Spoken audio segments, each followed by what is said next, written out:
Hello friends, welcome to my YouTube channel large animal vet. आज का जो topic है वो फील्ड वेटरनरियन के लिए, खास करके जो नए प्रैक्टिशनर है उनके लिए बहुत ज़्यादा इम्पोर्टेंट होने वाला है, क्योंकि आज के टॉपिक में हम कम्प्लीटली जानेंगे रेस्पिरेशन के बारे में। क्योंकि रेस्पिरेशन का बहुत ज़्यादा इम्पोर्टेंट रोल होता है हमें किसी भी डिसीज़ को डायग्नोसिस करने के लिए।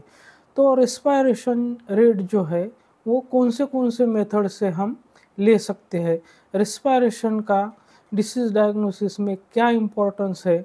इसके अलावा जो रेस्पिरेशन होता है तो कौन से पशुओं में किस तरह का रेस्पिरेशन होता है। तो रेस्पिरेशन जो होता है वो कितने प्रकार का होता है, जैसे कि एब्डोमिनल रेस्पिरेशन होता है, थोरेसिक रेस्पिरेशन होता है, एब्डोमिनो थोरेसिक होता है। तो नॉर्मल रेस्पिरेशन कौन सी स्पीसीज़ में कौन सा होता है, और अगर एबनॉर्मल रेस्पिरेशन हमें दिख रहा है, मतलब कि अगर किसी स्पीसीज़ में नॉर्मल रेस्पिरेशन जो होना चाहिए वो अगर एब्डोमिनल होना चाहिए, तो वहाँ पर हमें अगर थोरेसिक रेस्पिरेशन दिख रहा है या थोरैको एब्डोमिनल रेस्पिरेशन दिख रहा है, तो उसके क्या कारण हो सकते हैं, तो उसको हमें किस तरह से डायग्नोस करना है। जो रेस्पिरेशन साइकिल होती है वो किस प्रकार से होती है, मतलब कि जो इंस्पायरेशन, पॉज, एक्सपायरेशन ये जो होता है वो क्या होता है। तो ये बातें जो है वो बहुत ज़्यादा इम्पॉर्टेंट होती है हमें डिसीज डायग्नोसिस के लिए। और जो रेस्पिरेशन रेट हम लेते हैं पशु का, किसी भी पशु का रेस्पिरेशन जब हम गिनते हैं या लेते हैं, तो वो किस किस मेथड से हमें लेना चाहिए, उसकी सही मेथड क्या है, इन सब के बारे में आज हम डिटेल से जानेंगे। लेकिन उससे पहले अगर आप मेरे चैनल से नए जुड़े हैं या अभी तक आपने मेरा चैनल सब्सक्राइब नहीं किया है, तो प्लीज़ मेरे चैनल को लाइक, शेयर और सब्सक्राइब करें। साथ में बेल वाला आइकन दबाकर ऑल ऑप्शन भी चुनें, ताकि भविष्य में आने वाली हर वीडियो की नोटिफिकेशन आपको समय समय पर मिलती रहे।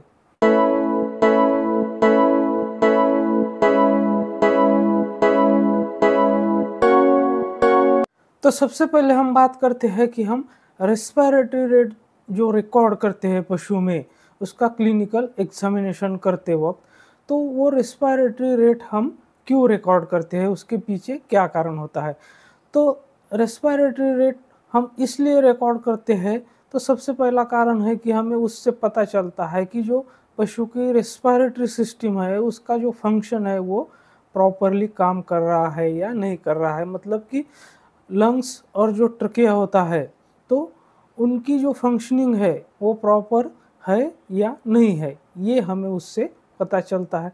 दूसरा कारण ये है कि जो बहुत सारे डिसीज़ कंडीशन होती है, तो उस कंडीशन में, उस डिसीज़ कंडीशन में उसकी प्रोग्नोसिस क्या है, यानी पशु के बचने के कितने चांसेस है, पशु बच पाएगा या नहीं बच पाएगा। ये सब जानने के लिए हम जो रेस्पिरेशन रेट होता है उसको रिकॉर्ड करते हैं। तो अब हम बात करते हैं कि जो रेस्पिरेशन रेट हम काउंट करते हैं, तो वो किस किस तरीके से हम कर सकते हैं, मतलब कि उसकी क्या मेथड्स है रेस्पिरेशन रेट काउंट करने की। तो सबसे पहले हम ऑब्जर्वेशन से पता लगा सकते हैं कि पशु का रेस्पिरेशन रेट कितना है। तो हमें क्या ऑब्जर्व करना है, जो थोरेसिक केज होता है पशु के, जो बरगड़िया होती है, जो रिब्स होती है, तो उसको अगर हम केयरफुली एग्जामिन करेंगे तो हमें पता चलता है कि पशु का रेस्पिरेशन रेट कितना होता है। इसके साथ साथ जो फ्लैंक रीजन है पशु का, उसको भी अगर हम केयरफुली एग्जामिन करेंगे तो उससे भी हमें पता चलता है कि पशु का रेस्पिरेशन कितना आ रहा है, मतलब कि पशु का जो रेस्पिरेटरी रेट है वो कितना है।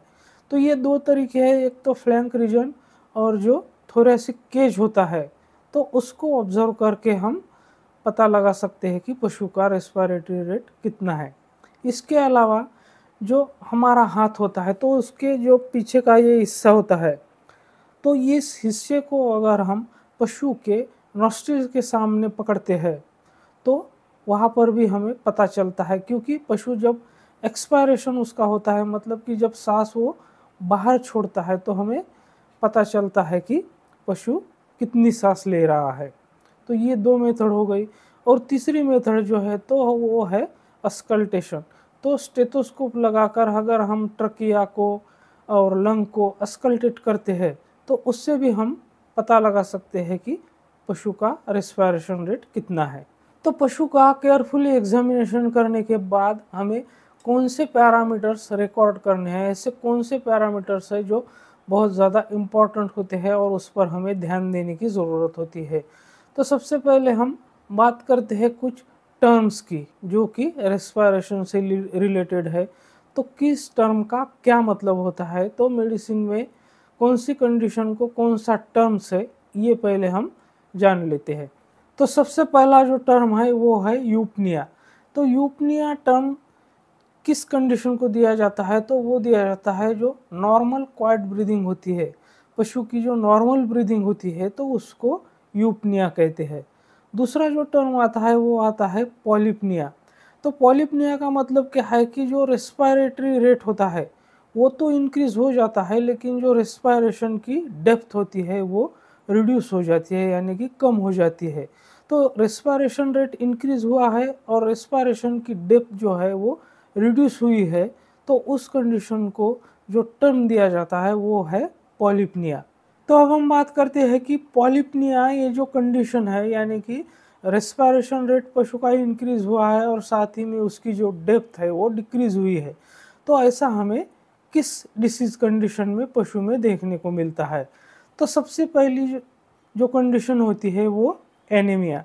तो एनीमिया में हमें ये जो पॉलिपनिया होता है वो देखने को मिलता है।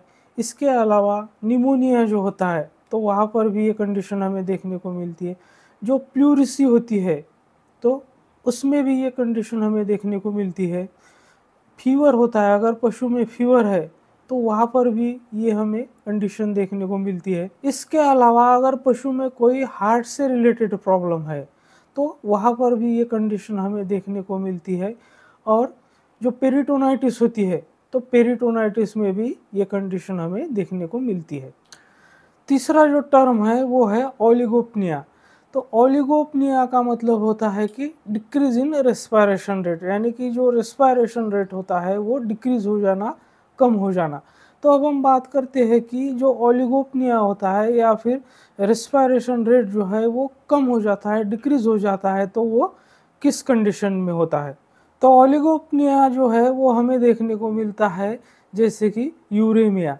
तो यूरेमिया का मतलब होता है कि ब्लड में अगर यूरिया और जो बाकी नाइट्रोजनस वेस्ट होते हैं उसका लेवल अगर ब्लड में बढ़ जाता है तो उसको हम यूरेमिया कहते हैं। तो ओलिगोपनिया हमें देखने को मिलता है यूरेमिया में। इसके अलावा अगर पशु के ब्रेन में कहीं पर एब्सेस है, ट्यूमर है, सिस्ट है, तो वहाँ पर भी ये ओलिगोपनिया कंडीशन हमें देखने को मिलती है। इसके अलावा अगर अपर रेस्पिरेटरी ट्रैक्ट में स्टिनोसिस है, मतलब कि जो अपर रेस्पिरेटरी ट्रैक्ट है उसकी नैरोइंग हो रही है। इसका अगर सीधा मतलब मैं बोलूँ तो जो अपर रेस्पिरेटरी ट्रैक्ट है वो सिकुड़ गया है, नैरो हो गया है, तो जिसे हम बोलते हैं स्टिनोसिस। तो उस कंडीशन में भी ये ओलिगोपनिया हमें देखने को मिलता है। अगला जो टर्म है वो है अपनिया। तो अपनिया का मतलब होता है कंप्लीट सिजेशन ऑफ रेस्पिरेशन, यानी कि जो रेस्पिरेशन है वो पूरी तरह से रुक गया है या बंद हो गया है, तो उसको कहते हैं अपनिया। तो ये हमें कब देखने को मिलता है, जो किसी भी डिसीज की अगर टर्मिनल स्टेज है तो वहाँ पर ये हमें देखने को मिलता है, या फिर जो रेस्पिरेटरी फेल्यूर के केस में। ये दो कंडीशन में हमें अपनिया देखने को मिलता है। अब हम बात करते हैं उन फैक्टर्स के बारे में जो कि रेस्पिरेशन रेट को अफेक्ट करते हैं।